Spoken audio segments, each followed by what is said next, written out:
საქართველოს დამოუკიდებლობის დღე 26 მაისი ჩვენი ქვეყნის ისტორიაში ერთ-ერთი ყველაზე მნიშვნელოვანი თარიღია. წელს დამოუკიდებლობის აღდგენიდან 108 წელი სრულდება და ამ დღესთან დაკავშირებით მთელი საქართველო განსაკუთრებული ღონისძიებებისთვის ემზადება. სპორტული აქტივობები, ახალგაზრდული პროექტები, გარემოს დაცვითი კამპანიები, საგანმანათლებლო და შემეცნებითი სივრცეები.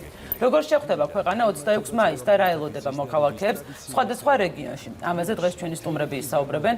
ლანა მორგოშია, იუსტიციის მინისტრის მოადგილე, გარემოს დაცვისა და სოფლის მეურნეობის მინისტრის მოადგილე ლაშა დოლიძე და სპორტის მინისტრის მოადგილე ირაკლი მეძმარიაშვილი. მოგესალმებით, მადლობა სტუმრობისთვის.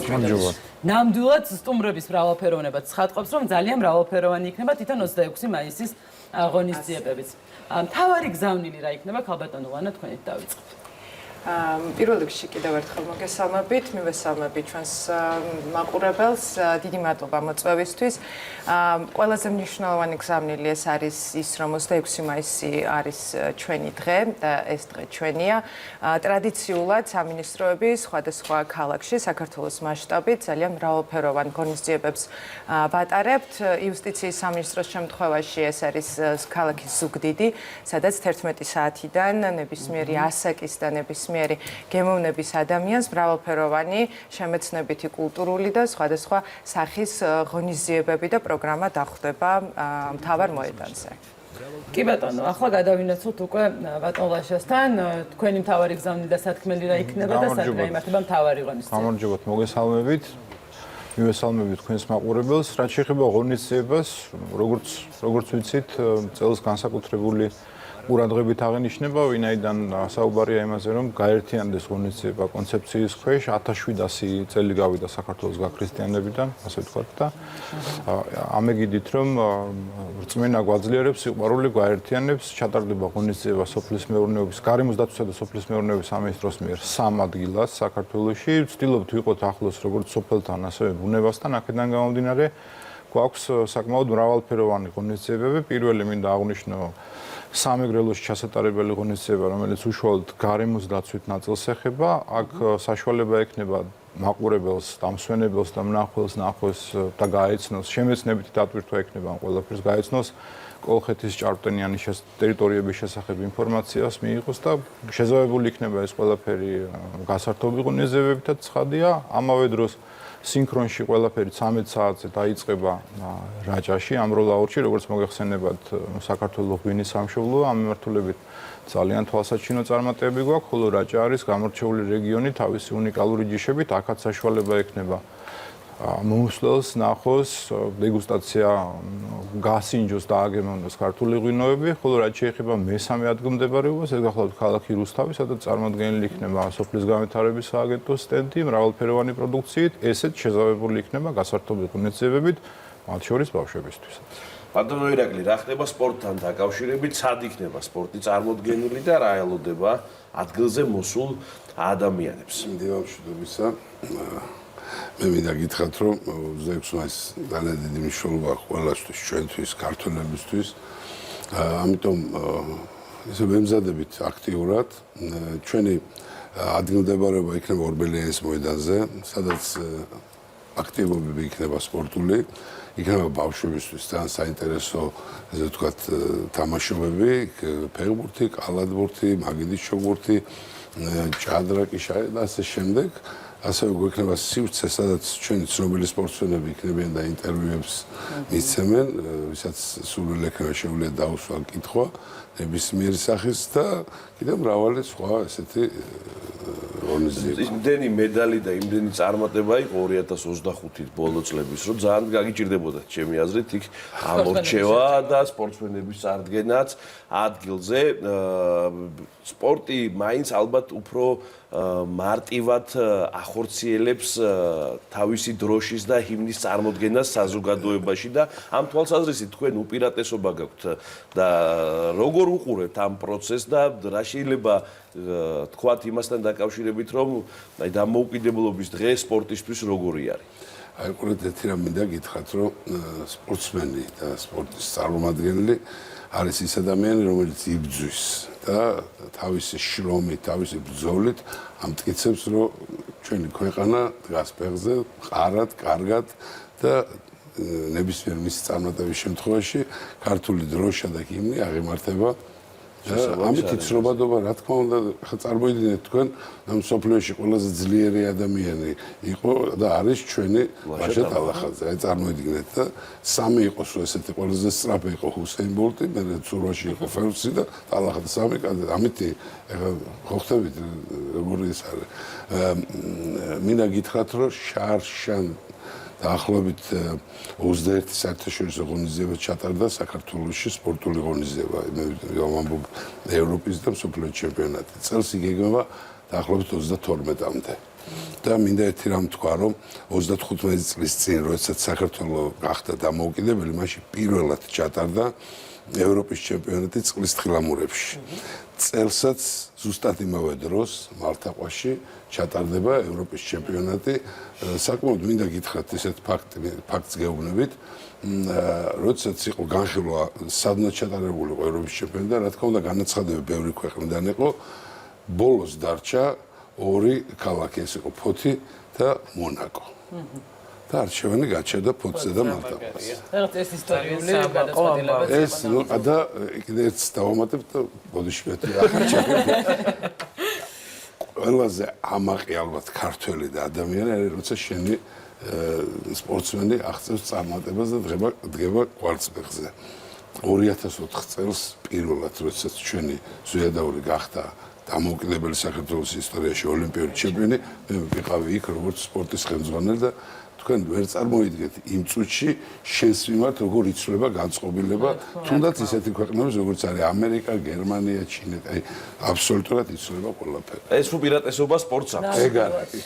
გაუტანლანეთ თქვენთან მექნება ახლა შეკითხვა, ეს დღე ჩვენია და ეს დღე არის თითოეული მოქალაქის ძალიან ძვირფასი და მნიშვნელოვანი და თქვენ გარდა იმისა და დაგეგმილი ოფიციალური ღონისძიებებისა თუ გაქვთ ისეთი აქტივობები, სადაც მოქალაქეებს ექნებათ შესაძლებლობა რომ ჩაერთოთ უშუალოდ ამ აქტივობებში.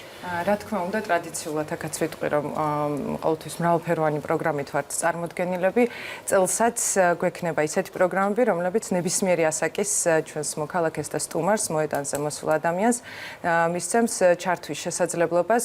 გვექნება თავდაცვის ძალების სამხედრო ტექნიკა წარმოდგენილი, ასევე ჩვენი პენიტენციური სამსახურის კვადროციკლები და სხვადასხვა ტექნიკა წარმოდგენილი, ამზომველების ტექნიკა, ასევე გვექნება სხვადასხვა ინსტალაციები. ჩვენ იუსტიციის სამინისტროს შემადგენლობაში შემოდის საქართველოს ეროვნული არქივი, შესაბამისად მას აქვს შემონახული ძალიან დიდი ისტორია, როგორც დამოუკიდებლობის დღის, ასევე ჩვენი გაქრისტიანების ისტორიის და შესაბამისად იქნება საინტერესო ინსტალაციები წარმოდგენილი. გვექნება სამახსოვრო პასპორტი, რომელიც ჩვენი სამარკო ნიშანი არის და ყოველწლიურად ვბეჭდავთ სამახსოვრო პასპორტს, იქნება სპეციალური სტენდი, რომელზეც გადავიღებთ ფოტოს და დაუბეჭდავთ. იქვე დაიბეჭდება ეს პასპორტი, რომელზეც არის წარმოდგენილი იუსტიციის სამინისტროს რეფორმები და მიღწევები ბოლო 1 წლის განმავლობაში და მათ შორის რა თქმა უნდა ის მსხვილი პროექტები და პროგრამები, რომლებსაც ახორციელებს იუსტიციის სამინისტრო. ბავშვებისთვის გვექნება რა თქმა უნდა სხვადასხვა კუთხეები, გვექნება ადგილობრივი მეწარმეების კუთხეები, გვექნება ჩვენც წარმოდგენილი სხვადასხვა სადეგუსტაციო კუთხე და ასევე რაც ძალიან მნიშვნელოვანი არის, წარმოდგენილი იქნება ჩვენი რემარკეტის კუთხე, ეს არის რესოციალიზაცია რეაბილიტაციისკენ მიმართული ძალიან მნიშვნელოვანი ინიციატივა და პროექტი, რომელიც აძლევს საშუალებას მსჯავრდებულებს თავისი შექმნილი და წარმოებული პროდუქცია გაყიდონ და მიიღონ შემოსავალი აქედან. რა თქმა უნდა, რომ ყველა სახელმწიფო უწყება ყოველ წელს ჩართული არის, მაგრამ თუ არ ვსწრები, ეს არის პირველი შემთხვევა, როდესაც აი კონკრეტული სამინისტროები აი ასე აქტიურად კერძოდ ერთვებიან და აკეთებენ თავიანთ ღონისძიებებს, ხო? ეს ჩემი კოლეგამ აღნიშნა ძალიან მნიშვნელოვანი არის წელს, რადგან კონცეფციურად ეს ორი გაქრისტიანების 1700 წელი და დამოუკიდებლობის დღე გაერთიანდა, თუმცა ეს კიდევ უფრო მასშტაბური, თუმცა ეს ტრადიცია წლებია უკვე მომდინარეობს, რომ სამინისტროები სხვადასხვა ქალაქებში ვართ წარმოდგენილები, შაშან მაგალითად ვიყავით გორში, იქამდე ფოთში და ასე შემდეგ ჩვენ პირადად ყოველ წელს სხვადასხვა ლოკაციაზე ვართ წარმოდგენილები. ბატონო და ბატონო ლაშა ღვინის დაგემოვნება და ღვინოსთან დაკავშირებული აქტივობები გახსენეთ და რა თქმა უნდა ღვინის ისტორია და ტრადიცია ჩვენთვის უმნიშვნელოვანესი არის 26 მაისსაც უხდება სხვა რა აქტივობები იქნება ისეთი რომელშიც შეძლებს მოქალაქე მოვიდეს ჩაერთოს ინფორმაცია მიიღოს შემეცნებითი აქტივობა და ასე შემდეგ კი ბატონო მაგალითად რუსთავში მოეწყობა ჭალისწყლის საინფორმაციო კედელი შეიძლება გაეცნონ იქაურ ეკოსისტემას ბუნებას ასე შემდეგ და შეუძლიათ გადაიღონ სამახსოვრო ფოტოები, ჩაერთონ ინტერაქტივში და სხვა. გარდა ამისა, მნიშვნელოვანია ის, რომ ყველა ადგილმდებარეობაში გათვალისწინებულია ბავშვების ინტერესი, იქ სხვადასხვა სახის წარმოდგენები გაემართება, სხაპრეს გვირებს ნახავენ და შეუძლიათ ნახონ თავიანთი თანატოლების ნამღერი, ასე ვთქვათ, და პერფორმანსი წარმოდგენილი იქნებიან ბავშვთა ანსამბლები. ეს ძალიან მნიშვნელოვანია ჩემი აზრით და მინდა ასევე დეგუსტაციის საკითხს დაუბრუნდე, საკუთრივ დეგუსტაცია ხაზგასმულად რაჭაშია, მაგრამ ამას ვერ ავწდებით, ვერსად დარწმუნებული ვარ, მაგრამ აქ გასათვალისწინებელია ის, რომ უნდა მოвихმაროთ ღვინო და დეგუსტაცია ვაწარმოოთ პასუხისმგებლობით. აი ეს იქნება. ეს ნამდვილი დეგუსტაცია და არა გადაჭარბება. ამას ერქვა დეგუსტაცია და არა სხვა რა. კი ბატონო. სწორი. რაჭა და სამეგრელო ხო კიდევ საკითხი რაჭა სამეგრელო რუსთავში იქნება არა მხოლოდ ღვინო, ასევე ნაწარმოები პროდუქცია ქართველი მეწარმეების მიერ სასურსათო შეუძლიათ დააგემოვნონ, მომხმარებელს შეუძლია იყიდოს კიდევაც ეს პროდუქცია და ასე შემდეგ. კი ბატონო ირაკლი, თქვენ ახსენეთ სპორტული აქტივობები ორბელიანის მოედანზე. სხვადასხვა სპორტის სახეობები ჩამოთვალეთ. აი ამაში მონაწილეობის მიღება ყველა შეუძლია, თქვათ, დასრულსაც, ბავშვსაც ყველაზე იქნება გათვლილი.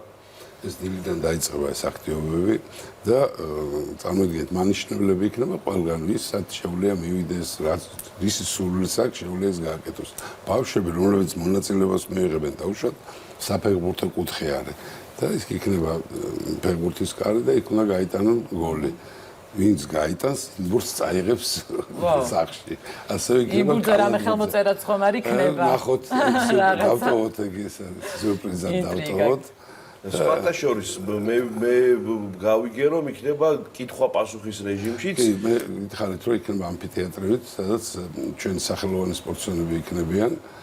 დრო ვიცით რომელი საათი და შესაძლებელია მათი ნახვა მოვიდეთ და კითხავთ ჩვენ დავიწყებთ დილიდან და იქნება სხვადასხვა ესე ვთქვათ ესე იგი მთელი დღე უნდა მოგიწევს დილიდან მისვლა რა კი ჩავუსაფრდეთ და ჩვენი ძვირფასი და სამაღალ სპორტსმენები შეგვიძლია ვიხილოთ ფოტოები გადავიღოთ მოთახმერთ რა ხელა ბედნიერება სხვათა შორის ეს მე ვიქნები ორბელიანის მოედანზე მე ვხვდები ახლა რატომაც იკავეს ბატონი ირაკლი თავს იმიტომ რომ საბედნიერო სპორტსმენები ისეთი პოპულარულები არიან დღეს საქართველოში რომ მისვლით არსად მისვლა არ უჭირთ მაგრამ დაბრუნება უჭირთ ხოლმე მე რაღაც სივრციდან გამოსვლა და სპორტით დაკავდებით მე თქვენის ნებართვით გემრიელ ღვინოს დავაგემოვნებ თუ შეიძლება რაჭაში საფოლდა მე გადავინაცვლებ მე ზუგდიდში და სახელობით პასპორტსაც ავიღებ ძალიან ლამაზად და გავეცნობი მნიშვნელოვან ინფორმაციას. მოკლედ, მთელი ქვეყნის მასშტაბით შეგვიძლია რომ ძალიან საინტერესო აქტივობები დავკავდეთ და 26 მაისი ნამდვილად